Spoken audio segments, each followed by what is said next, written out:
আসসালামু আলাইকুম। আজকে শেয়ার করছি সবজি পাকোড়া রেসিপি। শীতের মধ্যে কিন্তু সবজি পাকোড়া খেতে অনেক বেশি ভালো লাগে। আর এখন তো অনেক ধরনের সবজি পাওয়া যায় বাজারে। যেকোনো সবজি দিয়ে আপনারা এই পাকোড়াটা তৈরি করতে পারবেন। আশা করছি আজকের রেসিপিটা আপনাদের ভালো লাগবে। আজকের সবজি পাকোড়া করার জন্য আমি নিয়ে নিচ্ছি বাঁধাকপি। বাঁধাকপিটাকে আমি যতটা সম্ভব চিকন করে কুচি করে নিয়েছি। এরপর সাথে দিয়ে দিচ্ছি আলু।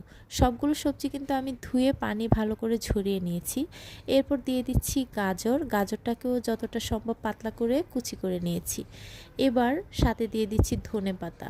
এরপর পরিমাণ মতো লবণ দিয়ে আমি সবগুলো সবজিকে কচলে মিশিয়ে নিব।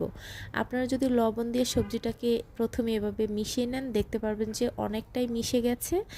আর পরিমাণ মতো লবণ দিয়ে 2-3 মিনিটের মতো একটু রেস্টে রেখে দিলে সবজিগুলো অনেকটাই মিশে যাবে। এখানে কিন্তু কোনো রকম পানি ফেলতেও হবে না আর কোনো রকম পানি দিতেও হবে না। জাস্ট এভাবে সবজিগুলোকে হাত দিয়ে কচলে একটু মিশিয়ে তারপরে 2-3 মিনিটের জন্য রেখে দিতে পারেন।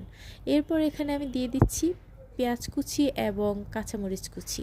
পেঁয়াজ কুচি এবং কাঁচামরিচ কুচি দিয়েও হাত দিয়ে আবারও কচলে মিশিয়ে নিচ্ছি। এবার দিয়ে দিচ্ছি মশলা। প্রথমে দিয়ে দিচ্ছি 1 চা চামচ রসুন বাটা আর দিয়ে দিচ্ছি 1 চা চামচ আদা বাটা। জিরার গুঁড়া এবং গরম মশলার গুঁড়া দিয়ে দিলাম 1/2 চা চামচ করে, আর 1/2 চা চামচ করে দিচ্ছি লাল মরিচের গুঁড়া, হলুদের গুঁড়া এবং ধনিয়ার গুঁড়া।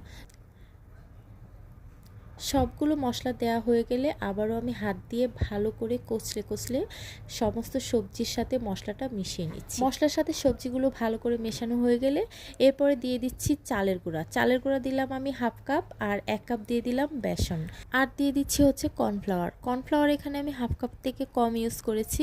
কর্নফ্লাওয়ারটা দিলে হবে কি, মচমচেটা বেশি হবে, আর না দিতে চাইলেও পারবেন, সেক্ষেত্রে চালের গুঁড়া একটু বাড়িয়ে দিলেই হবে।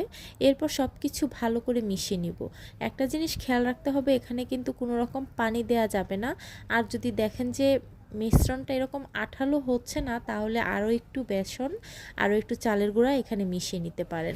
পাকোড়াগুলো ভাজার জন্য চুলায় তেলটাকে গরম করে নিতে হবে, তবে খেয়াল রাখতে হবে খুব বেশি গরম করা যাবে না। এরপর পাকোড়াগুলোকে এরকম সাইজ করে দিয়ে দিতে হবে, দেখতেই পাচ্ছেন। তারপরে যখন এক পাশ ভালো করে শক্ত হয়ে যাবে তখন এগুলোকে উল্টে দিতে হবে। নরম থাকা অবস্থায় কিন্তু কোনোভাবেই উল্টানো যাবে না, তাহলে ভেঙে যাবে। এরপরে যখন পাকোড়াগুলো দেখতে পারবেন একদম মচমচে হয়ে গেছে, কালারটাও চেঞ্জ হয়ে গেছে, তখন এগুলোকে তেল থেকে উঠিয়ে নিতে হবে তেল ঝরিয়ে। তারপর একটা টিস্যু পেপারের উপর রেখে দিলে এক্সট্রা যে তেলটা সেটা টিস্যু পেপারটা টেনে নিবে, আর খাওয়ার সময় কিন্তু একদম তেল চিপচিপে থাকবে না। দেখতেই পাচ্ছেন পাকোড়াগুলো বানানো কিন্তু একদমই সহজ। বাসায় একবার হলেও ট্রাই করবেন, আশা করছি আপনাদেরও ভালো লাগবে।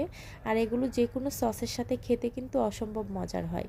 এই শীতের বিকেলে অথবা শীতের সন্ধ্যায় এই পাকোড়াগুলো আপনারা বাসায় ট্রাই করতে পারেন। আজকের রেসিপি এ পর্যন্তই।